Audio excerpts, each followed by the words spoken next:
Hi guys, welcome to my pocket roll tutorial. This is a really fun way to get from inside the hoop down into your single knee hang with a little bit of flair.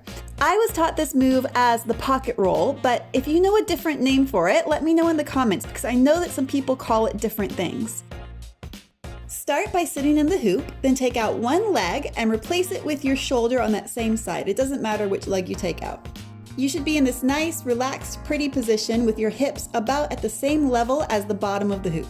Take your hands in front of the hoop with the palms facing each other like you're going to clap your hands and place them on the bottom of the hoop between your shoulder and your knee. You want the bottom of the hoop to go between your palms at this point. So the shoulder that's on the hoop, that hand should be in front of the hoop, and your other hand, the hand of your free arm, should be between your hip and the hoop.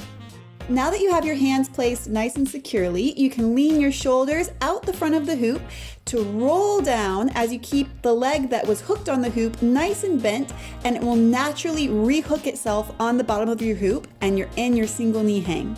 Pro tip, this move can be a little bit disconcerting the first few times you do it because your head's going towards the floor, but it's actually really secure. As long as you keep your knee bent, which is what it wants to do anyway, it's going to rehook itself in a nice, safe position. You also have both hands on the hoop, so you can control your speed and practice it slowly the first few times you do it, then speed up to make it look like more of a roll.